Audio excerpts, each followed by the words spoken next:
A paz do Senhor, meu irmão, minha irmã, que bom que nós estamos aqui. Sou o pastor Antônio Paniago, o seu amigo de todo o tempo. E estamos aqui para darmos início a um estudo chamado Bálsamo para a Minha Alma.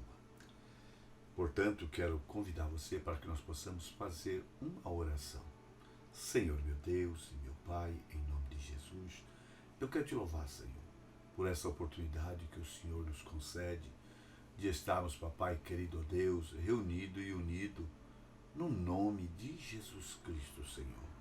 Queremos invocar o Senhor para glorificar, exaltar, tributar a Ti honra, glória e louvor. Queremos, Papai querido Deus, pedir que Teu Espírito, Senhor, esteja no nosso meio para nos convencer, Senhor, nos convencer, ó Deus eterno, a aprender de Ti que é manso e humilde de coração, para encontrar, Papai, o descanso tão esperado para a nossa alma, o alívio tão desejado para a nossa alma, em nome de Jesus. E nós podemos dizer amém, amém, graças a Deus. Eu queria, querido, pedir que você tivesse um exemplar da Bíblia nas suas mãos, né?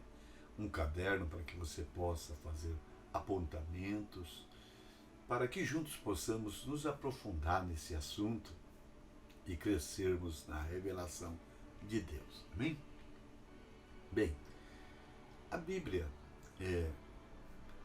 ela diz no livro de Eclesiastes, capítulo 1, no versículo 9, tá?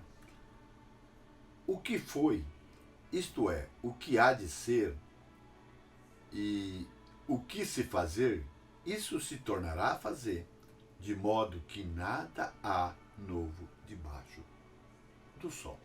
Então, a minha proposta aqui não é trazer nada de novo, né, que possa existir debaixo do sol.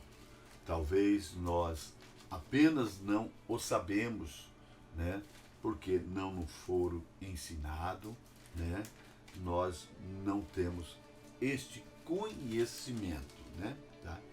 Bem, mas eu quero chamar a sua atenção, querido. Gostaria que você abrisse a sua Bíblia no livro de Salmos, justamente no capítulo 142, né, o versículo 7, em nome de Jesus. Amém? Vou compartilhar com você aqui. Veja bem o que diz esta passagem. Ela diz assim: tira a minha alma da prisão, para que louve o teu nome. Os justos me rodearão, e pois me fizeste bem. Vou ler mais uma vez. Tire a minha alma da prisão, para que louve o teu nome. Os justos me rodearão, pois me fizeste bem. Que maravilha, né? Nós vemos o salmista Davi, em certa altura da sua vida, ele percebe que a sua vida, tá, não está do jeito que deveria estar, né? Ele percebe que alguma área da sua vida está aprisionada, e por quanto isto, né, por causa dessa prisão, o louvor que ele expressa não seria o louvor que ele deveria expressar na sua totalidade ou na sua essência, tá? E ele percebe também que os justos não se aproximam dele por quanto dessa prisão que ele carrega na sua alma, em alguma área da sua alma. Mas, nas suas várias traduções e versões, nós vamos ver que há um grito de desespero no coração de Davi, dizendo: tira a minha alma, liberta-me. Nós vemos que há uma súplica, né? Um pedido, um clamor de Davi, porque ele quer expressar um louvor, né, que realmente agrada a Deus, né, e consequentemente o justo acercar a ele. E nós sabemos que Deus graciosamente, né, nos tem enviado a Jesus Cristo, né? E nós vamos ver que Jesus, ao se revelar ali no Sermão da Montanha, no capítulo 5 de Mateus, né, nós vamos ver que ele vai dizer que a proposta de Deus para nós é que nós sejamos sal da terra, a luz do mundo, que nós sejamos, né, exatamente, né, o agente de influência no mundo. Ele vai dizer no versículo 16 do capítulo 5, que a luz que há em vós, que há em nós, resplandeça diante dos homens, e o Pai que está no céu seja glorificado.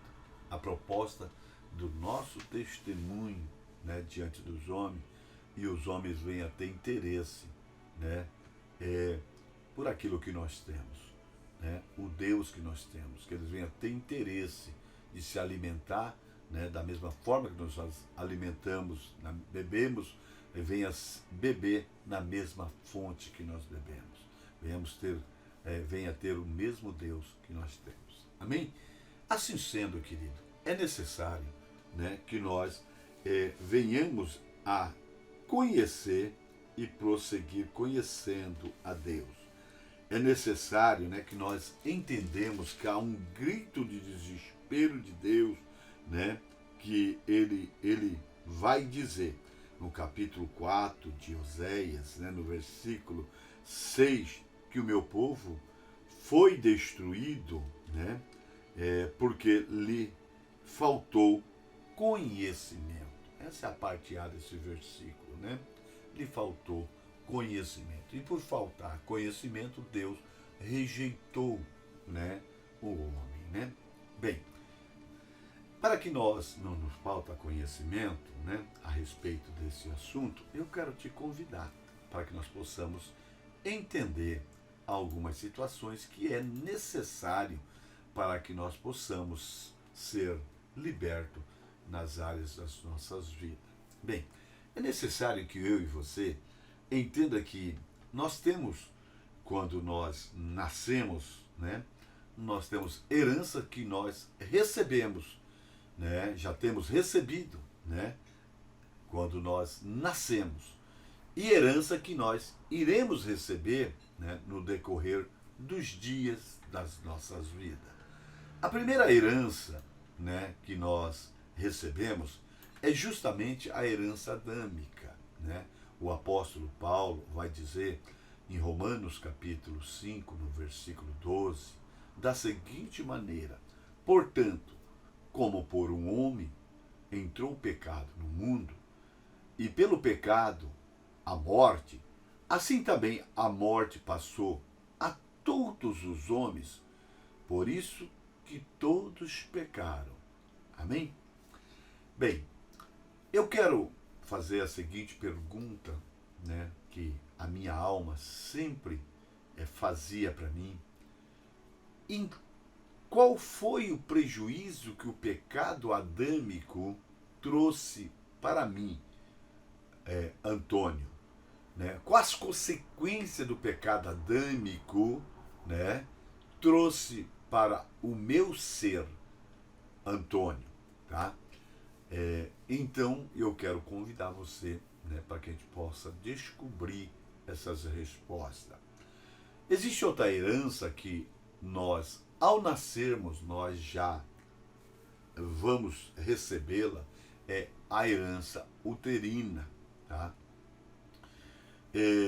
Eclesiastes capítulo 11, versículo 5, tá, vai falar sobre 3 coisas que nós não sabemos. Diz assim: assim como tu não sabe qual o caminho do vento, nem como se forma os ossos no ventre da mulher grávida, assim também não sabe as obras de Deus, que faz todas as coisas. Né? Nós vemos o sábio Salomão, né, dizendo a respeito, né, que somos ignorantes a respeito das obras de Deus, né, e tudo é feito por Deus, tudo é criado por Deus, tá? E por não sabermos o processo, né, nós também podemos trazer prejuízo para a nossa alma.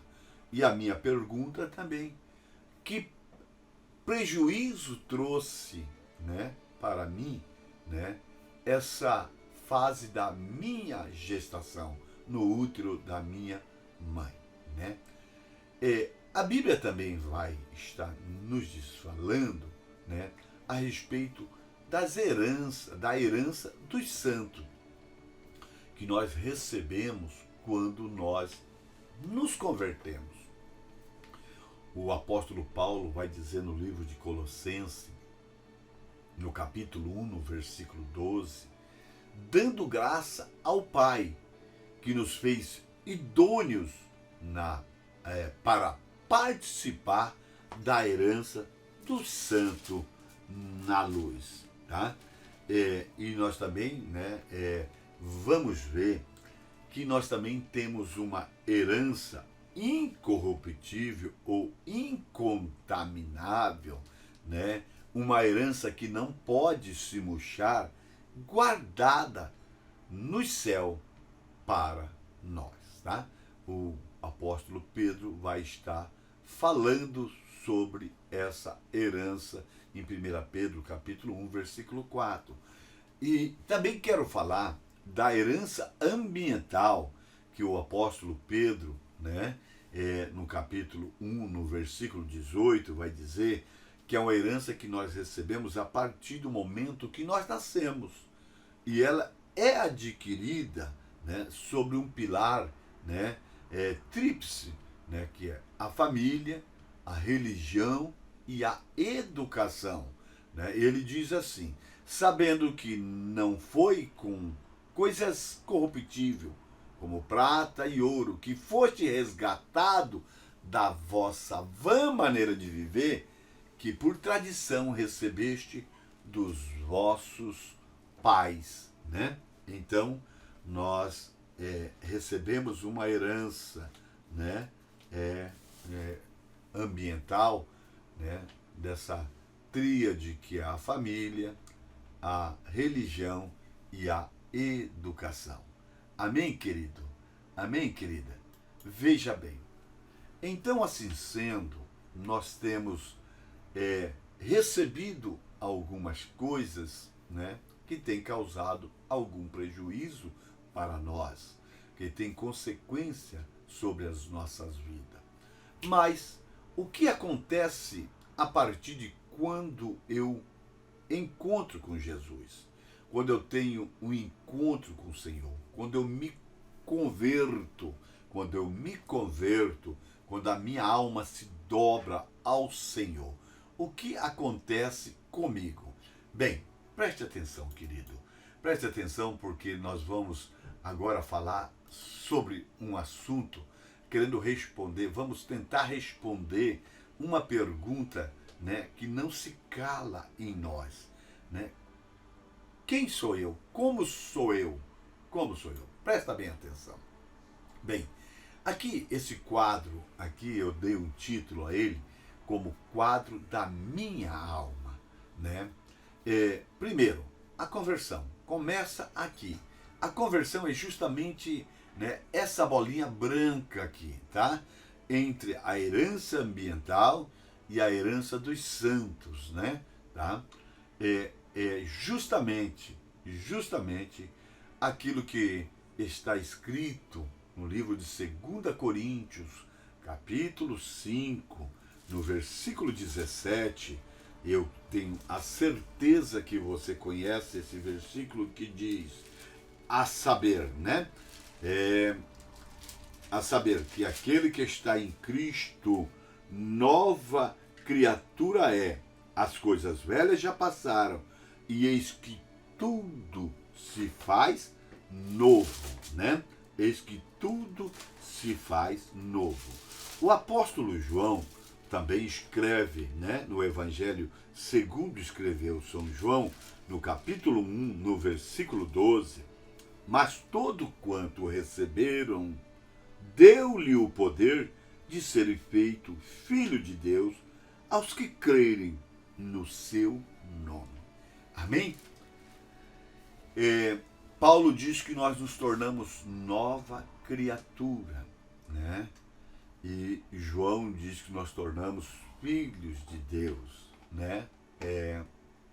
Duas coisas maravilhosas que ocorrem naquele momento que a gente tem o encontro com Deus, naquele momento em que genuinamente há uma conversão a Deus. Amém? Tá? Aquilo que quando acontece, nós temos que ter uma pergunta para fazer à igreja. Aquilo que ocorreu com o apóstolo Paulo, no Atos dos Apóstolos, no capítulo 9, né, na conversão do apóstolo Paulo, né, que quando ele ia a Damasco para prender, né, alguns santos que estavam reunindo ali na cidade de Damasco, né, e ele indo por caminho, ele tem uma visão sobrenatural, cai do cavalo, escuta uma voz e pergunta no versículo 5, né, quem és, Senhor? Né? E essa voz responde para ele, eu sou Jesus quem tu persegue. Duro para ti recalcitar contra os aguilhões, é resistir, né, a Cristo. E quando ele entende com quem ele está falando, ou quem está falando com ele, a Bíblia vai dizer no versículo 6 que ele, tremendo e atônito, ou melhor, assustado, ele vai dizer, Senhor, o que queres que faça? O que queres que faça? Ou seja, quando a gente tem esse encontro com Cristo, a pergunta que deve fluir dos nossos lábios para a igreja, uma vez que Jesus é a cabeça da igreja, o que é que eu tenho que fazer? Né? O que queres que faça?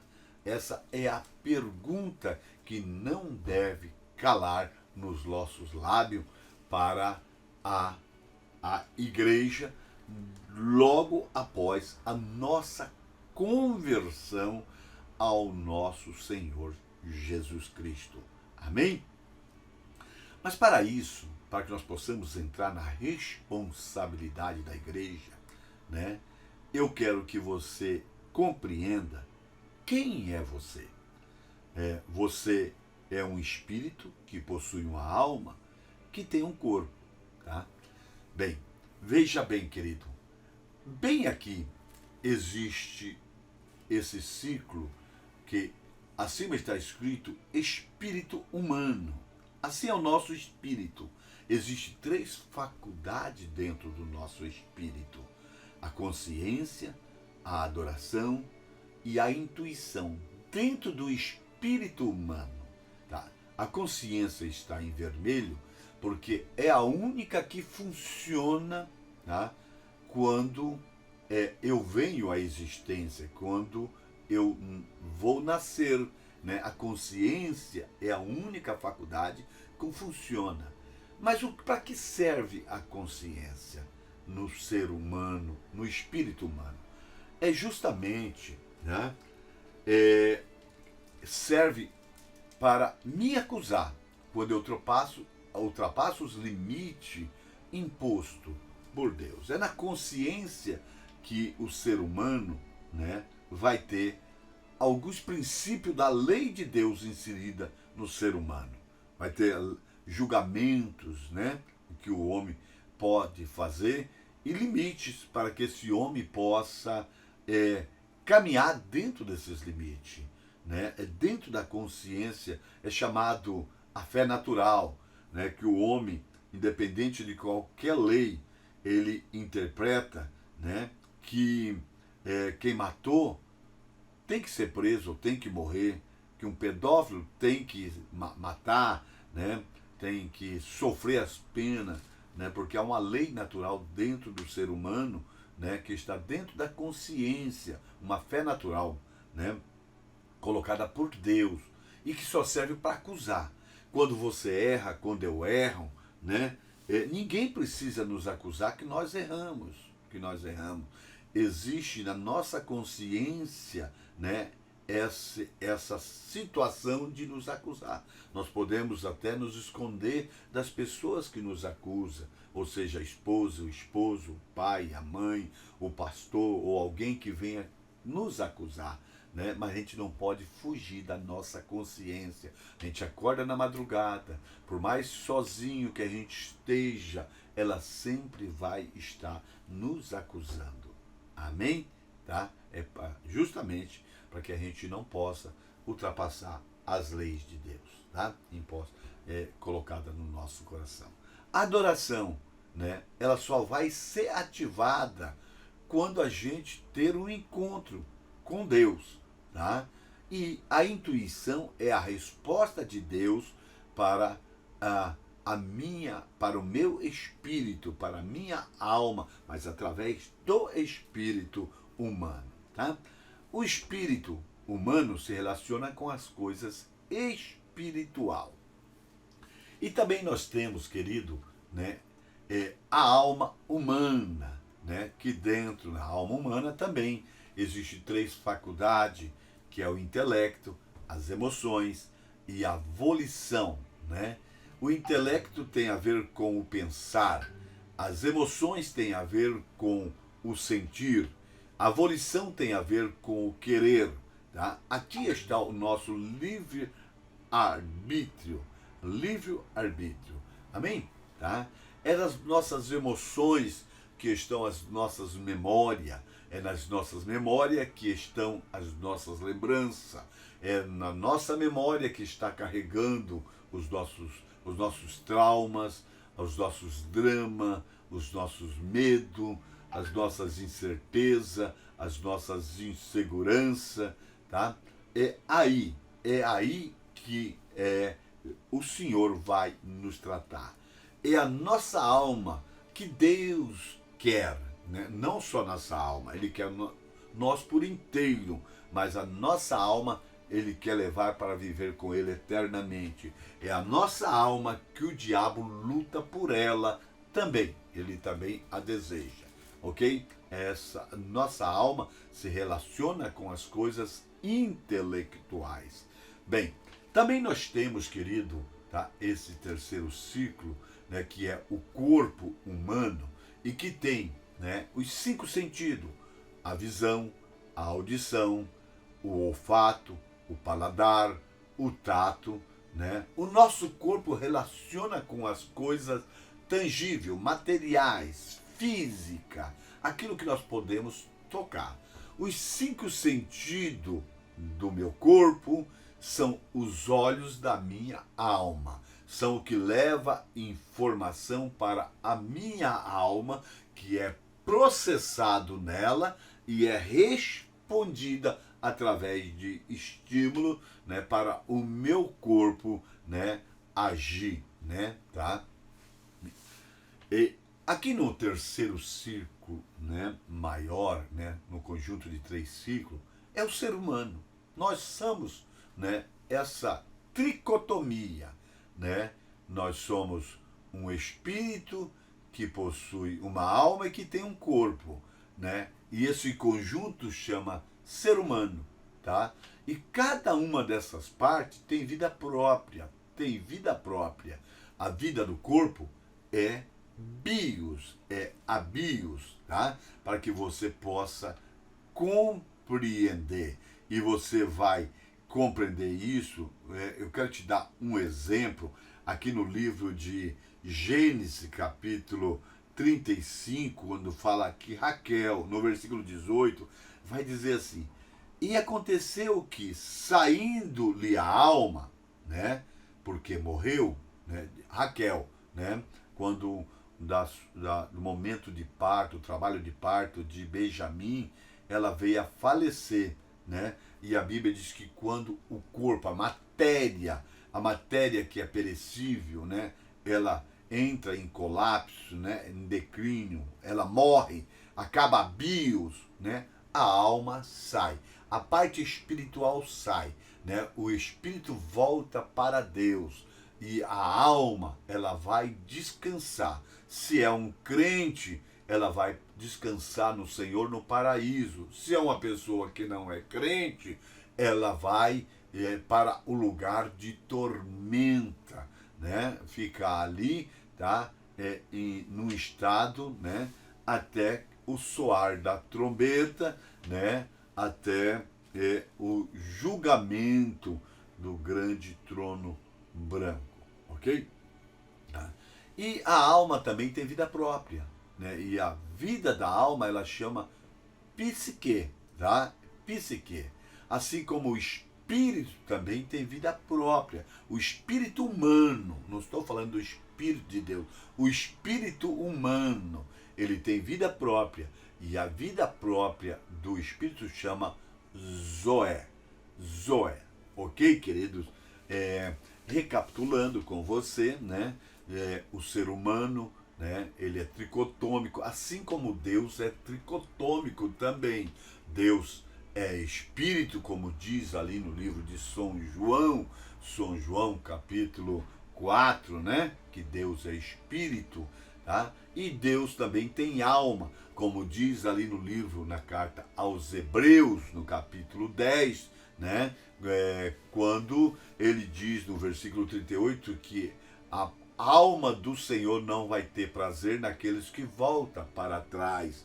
Como Deus também tem corpo, como disse, teve uma experiência Moisés no capítulo 33 de Êxodo, quando ele queria ver a glória de Deus e Deus não queria permitir o que ouvisse, mas Deus disse que existe, né, um buraco, né, na rocha, uma fenda na rocha, né, tá? E agora, né, eu vou colocar o meu dedo aqui e quando eu passar, você vai colocar o seu olhinho aí e você vai ver, eu vou tirar o meu dedo e você vai ver. E diz que ele viu, né, a parte da nuca de Deus, os cabelos de Deus, a parte corpórea de Deus, ok? Então Deus é tricotômico, eu também sou tricotômico, né? Então eu sou formado, eu sou um espírito que tem uma alma e possui um corpo. O meu corpo possui vida que chama bios, a minha alma possui vida que chama psique e também o meu espírito, o espírito humano do pastor Antônio tem vida própria e chama Zoé. Amém? Em nome de Jesus. Estamos entendidos até aqui? Graças a Deus.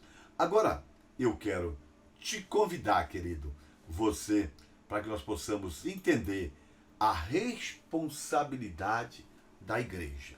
Da igreja. Amém? Tá? Presta bem atenção. Bem,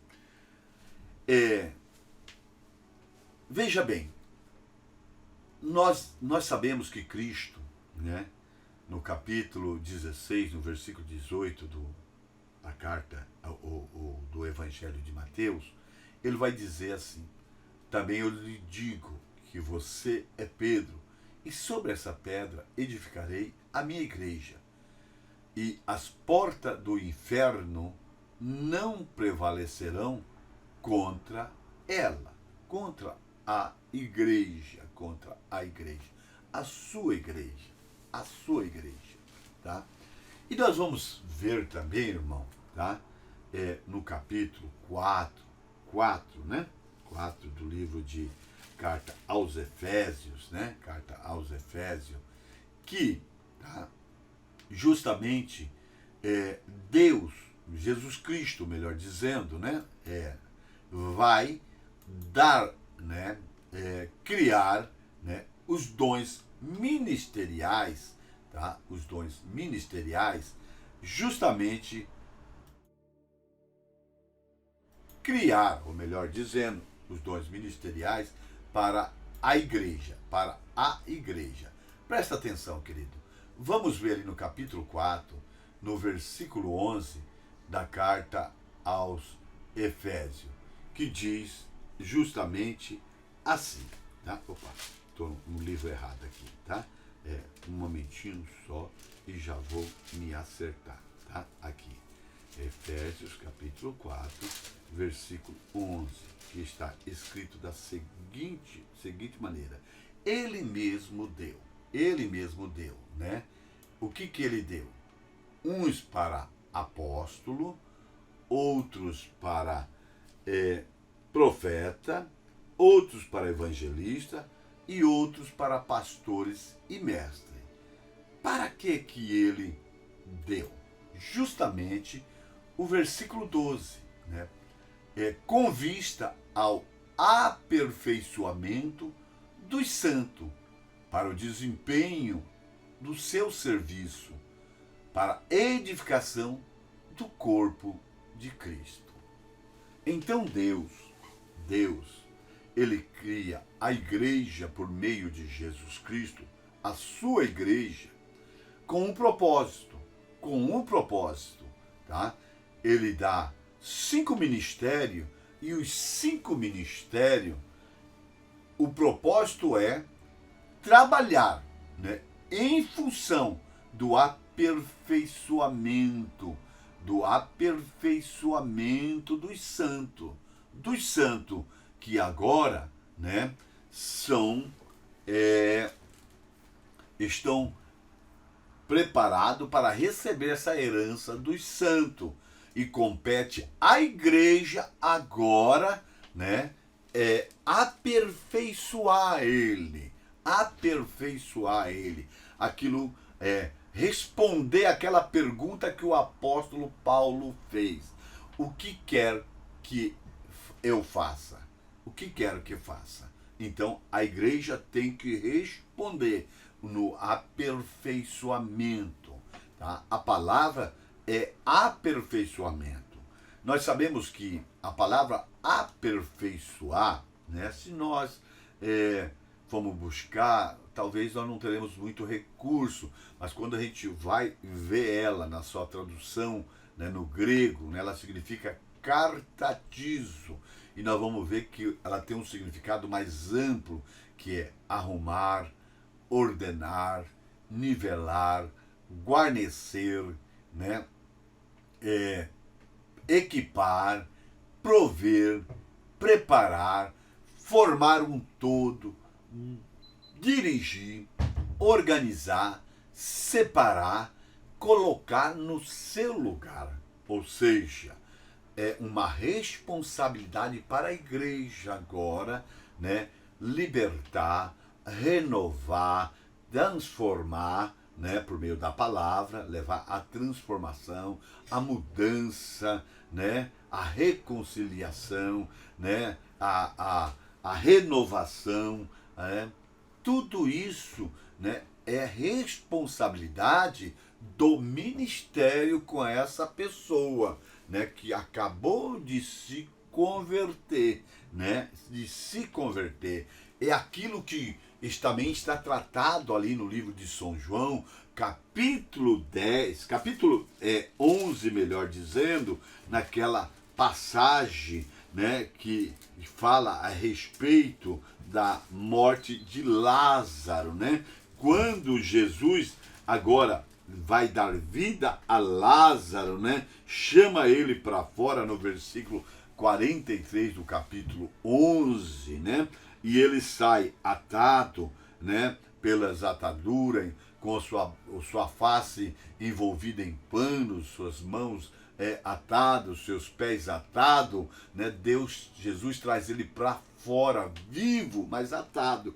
E agora Jesus vai entregar para a Marta e a Maria, que é a representante da congregação de Betânia, e vai dizer para ela: desligai-o e deixa ir, porque quem dá vida é Cristo, e a responsabilidade da igreja é desligar, é desatar, é tirar as ataduras, de abrir os lábios, tirar aquela mão que está no rosto, para que possa ver, para que possa ouvir, para que possa falar, né? É desligar e deixar ele livre.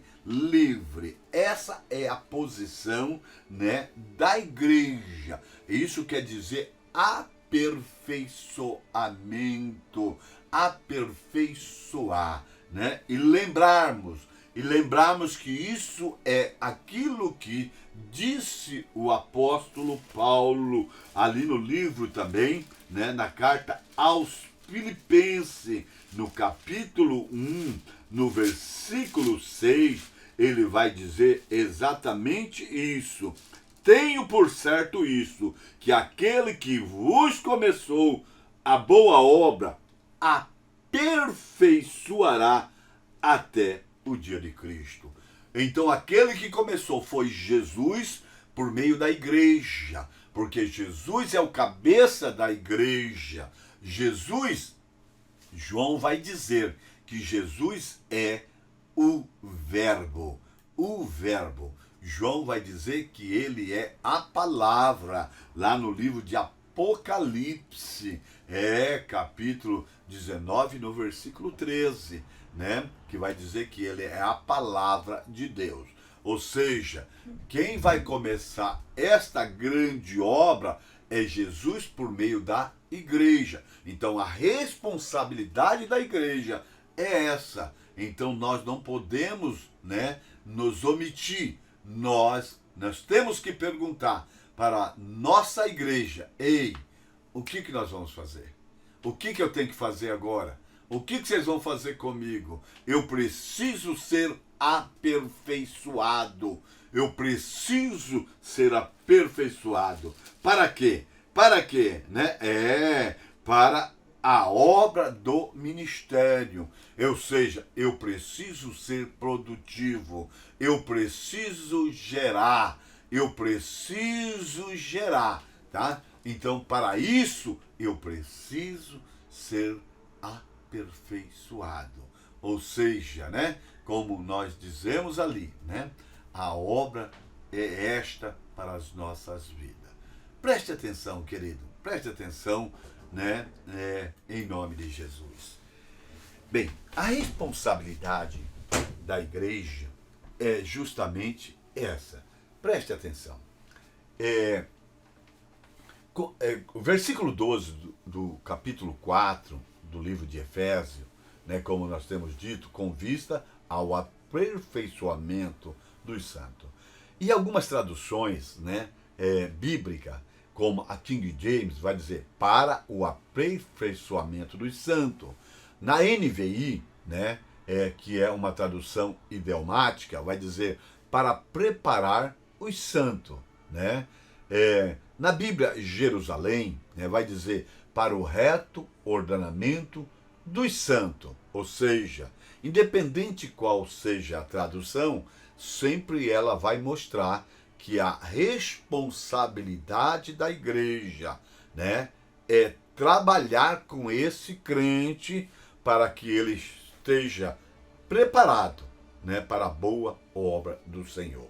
Para a boa obra. Aquilo que diz Timóteo, né, no 2 Timóteo capítulo 3, no versículo 17, que diz exatamente para que nós estejamos prontos para toda boa obra.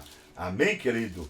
Amém, querida? Tá? Capítulo 3, versículo 17. Para que o homem de Deus seja perfeito e perfeitamente instruído para toda boa obra. E essa é a responsabilidade da igreja, em nome de Jesus. Você pode glorificar o nome do Senhor por essa revelação que nós estamos aprendendo aqui em nome de Jesus. Se você já o sabia, louve a Deus. Se você não o sabia, louve a Deus porque é bom. Nós vamos ver essa palavra, cartatizo, em várias passagens bíblicas, né? Nós vamos ver em Hebreus capítulo 13, 21, né? Vos formes apto a toda boa obra. Nesse caso, a palavra formar, apto, ela significa cartatizo também, né?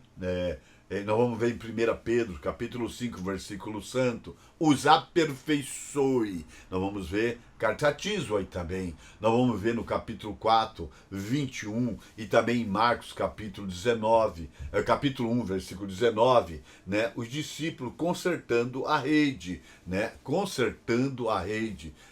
Justamente nesta passagem, ou seja, eles estavam consertando, limpando, deixando preparada para que no outro dia eles pudessem sair para pescar, ou seja, estava equipada, preparada para ser usada. É esse o cartatismo, nos preparar, aperfeiçoar, nos preparar para sermos usados por Deus. Preparado para a obra do ministério. Preparado para a obra do ministério, melhor dizendo. E nós também vamos ver em inúmeras passagens bíblicas essa palavra. Amém? Tá? Bem, no grego clássico do primeiro século, o verbo cartatizo, que significa aperfeiçoar, tinha o significado de ajustar, pôr em ordem, restaurar. Exemplo, pacificar uma cidade dividida, né? Isso é cartatizo, é aperfeiçoar. É colocar em seu lugar um membro deslocado. Isso é cartatizo, é aperfeiçoar. É desenvolver certas partes do corpo mediante a exercício. Isso também é cartatizo, é aperfeiçoar. É aquela parte que está atrofiada, trabalhar nela para que ela, né, ela acompanha, né, o seu crescimento conforme o corpo, proporcional ao corpo, né? Tá? É restaurar uma pessoa a seu perfeito juízo, trazer ele para o centro, tirar do extremo, trazer para o equilíbrio, né? Isso é cartatizo, é aperfeiçoar, é responsabilidade da igreja. Reconciliar amigo, isso é aperfeiçoar, isso é cartatizo, é responsabilidade da igreja. Equipar o homem, tá? Ou habitar algo para um propósito determinado, tá? Ou equipar ou habilitar, melhor dizendo, tá? Um homem para um propósito determinado. Isto é cartatizo, é responsabilidade da igreja, do ministério, tá? Ou seja, equipar, habilitar, treinar, formar, armar um exército para que entre em ação, tá? E deixar pronto um barco para zarpar, ou seja, pessoas preparadas para ser usada. Isso é cartatizo, é responsabilidade da igreja, tá? Resumindo, à luz de tudo isso, podemos afirmar que a função principal dos apóstolos, profeta, evangelista, pastores e mestres são edificar, aperfeiçoar, formar, restaurar o santo, preparar, capacitá-lo, treiná-los, equipá-los, relacioná-los, ordená-los, colocá-los em seu lugar, tomar com eles formar com eles um todo organizado e colocar cada um na sua função, para que os santos entrem em ação e desempenhem o seu ministério na edificação do corpo de Cristo. Ou seja, a igreja vai crescer saudável agora, porque todos nós vamos trabalhar, né, de uma forma ordenada para o crescimento do corpo, para a edificação do corpo, né? A igreja vai crescer, né, com qualidade, não com quantidade, mas com qualidade, tá? Veja bem, tá? A ideia de Deus, né, é que a igreja seja um seminário e cada um dos nossos irmãos um seminarista. É nossa responsabilidade do ministério de aperfeiçoar, capacitar, relacionar os santos. Portanto, se somos apóstolo, ou profeta, ou evangelista, ou pastores e mestre, né, tá? Uma dessas principais funções é formar obreiro, formar os santos para a obra do ministério, tá? É todos os crentes ser formado com essa proposta no nome de Jesus. Amém, querido? Amém, querida? Tá? E se você tiver alguma dúvida, você escreve que nós estaremos entrando, conversando a esse respeito. Amém, querido? Eu quero ir hoje até aqui, tá? Onde nós falamos hoje, né, sobre as heranças, falamos hoje, né, a respeito da tricotomia e também falamos da responsabilidade da igreja. Amém? Eu quero fazer uma oração com você. Senhor meu Deus e meu Pai, em nome de Jesus eu quero te louvar, Senhor. Eu quero te glorificar por quanto o Senhor é bom. Obrigado, Senhor. Obrigado por esse momento que eu estou passando aqui juntamente com os meus irmãos. Momento esses preciosos, Senhor, porque estamos aprendendo de Ti, que é manso e humilde de coração. Que essas verdades, papai querido, ó Deus, venha a ser latente, fluente dentro do nosso ser. E nós possamos, papai querido, ó Deus, responder o estímulo da sua alma, na nossa alma, Senhor. E sermos participantes da edificação do corpo de Cristo, no nome de Jesus.